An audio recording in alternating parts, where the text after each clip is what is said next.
Ocarinas de metal.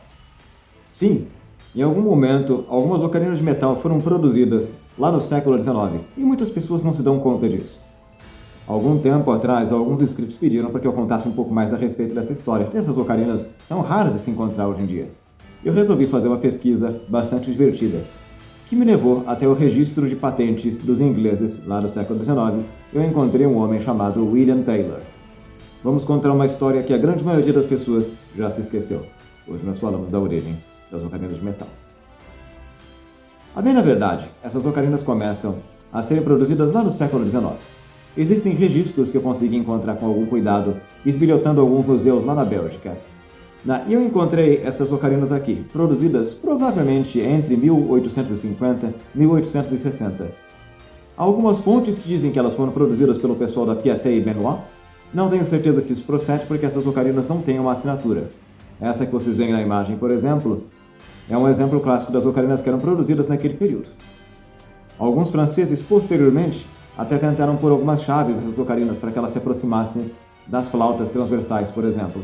Já eram instrumentos que estavam ganhando um certo nível de atenção, vamos pôr dessa maneira, na Europa naquele período. Mas o movimento oficial vai acontecer exatamente na Inglaterra. O ano? Isso aconteceu em 1870.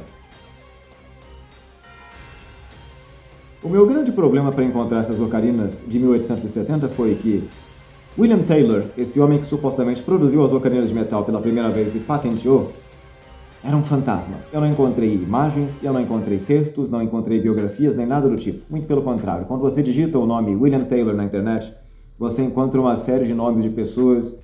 Foi general de guerra, foi marinheiro de não sei o quê, entre tantas outras pessoas que não tinham relação nenhuma com o mundo das ocarinas. Foi aí que aquela ideia apareceu aqui. Já que é uma pessoa que registrou, supostamente de acordo com os registros, não é? Numa patente, então por que não ver o registro da patente dos ingleses? E lá estava William Taylor. De fato, este homem produziu essas ocarinas em metal, em latão, e algumas eram feitas inclusive com algumas dobras à mão e com solda. Essas ocarinas foram muito populares naquele tempo, porque refletiam esse ideal um pouco industrial, vamos por dessa maneira, da Inglaterra daquele período. E eram instrumentos praticamente indestrutíveis, bastante resistentes.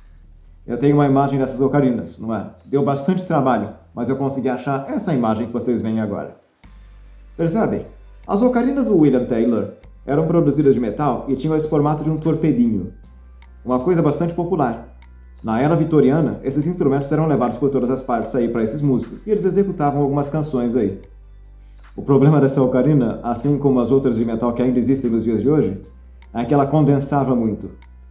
E foi isso que fez o instrumento perder uma certa popularidade.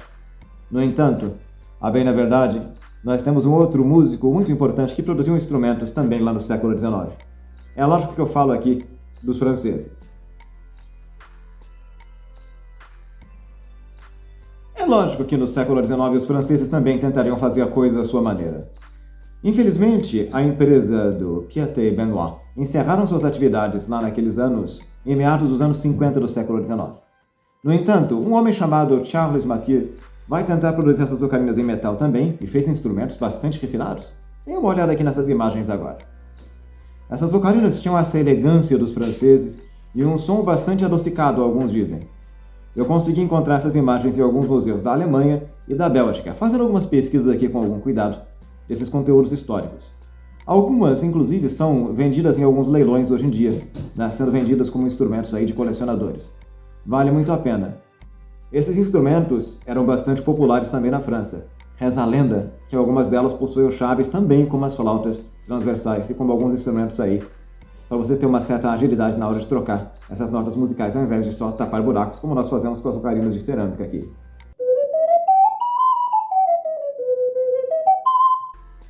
Uma coisa bastante curiosa, não é verdade? Então Charles Mathieu vai produzir essas ocarinas de 1875, reza a lenda, até 1890. E nós tivemos uma queda das produções que começaram a acontecer nos anos posteriores. Eu explico o porquê.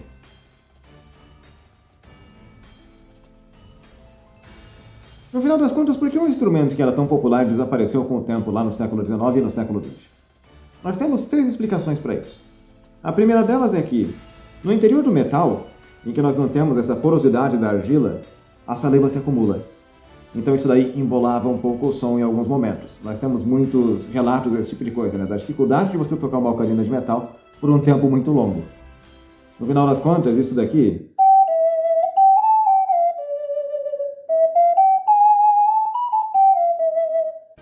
não podia ser tocado aí por mais de alguns minutos e as pessoas se frustravam. A segunda razão que explica o porquê isso aconteceu é porque esses instrumentos foram posteriormente substituídos, né, por alguns que eram mais potentes, tinham um alcance um pouco maior e não tinham esse problema na mecânica do ar aí. E a terceira razão, a mais triste delas, é porque em 1914, um pouco antes dessa Primeira Guerra Mundial, os governos começaram a recolher tudo quanto era tipo de metal, de latão, de Flandres, para poder produzir cápsulas de projéteis. Então muitas dessas ocarinas, infelizmente, foram perdidas ao longo da história para servirem aí de munição. Percebem o quanto isso é trágico? Então, nesse período de tempo, as ocarinas desapareceram. Em 1914, nós não temos mais ocarinas de metal sendo produzidas, exceto uma exceção à regra aqui e acolá. No entanto, depois desse grande hiato, nós tivemos uma mudança que aconteceu, se eu não me engano, lá em 2025. Esses gigantes das ocarinas, o STL, produziu esse modelo bastante interessante que vocês veem aqui na imagem. É uma ocarina que flerta com aquelas dos dias antigos, do século XIX, mas tem também esse design um pouco futurista, vamos por dessa maneira.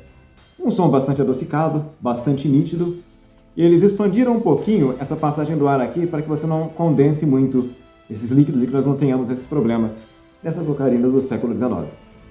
Vale a pena comprar? Com toda certeza vale. É um item que, sem sombra de dúvidas, vale a pena e nós temos em casa. Muito embora ainda tenhamos aquele probleminha, né? Depois de algum tempo tocando, algumas pessoas têm reclamado, né, que essa condensação ainda acontece. Mas sem sombra de dúvidas, é um item que vale a pena comprar. Porque vamos dizer que é uma descendente de espírito aí, né, e de corpo dessas ocarinas que eram produzidas no século XIX, lá com William Taylor ou com Charles Mathieu, entre outros produtores que se arriscaram nesse sentido. Então, ainda hoje vocês podem comprar algumas ocarinas de metal. Não é uma coisa bastante curiosa? Será que vocês sabiam dessa curiosidade? Sejam todos muito bem-vindos aos Trovadores do Amanhã. E nós nos vemos na próxima. Não se esqueçam de deixar o curta, comenta e compartilha. E nos vemos no nosso próximo vídeo, em que eu vou falar um pouquinho a respeito das ocarinas feitas de porcelana dos franceses. Até a próxima!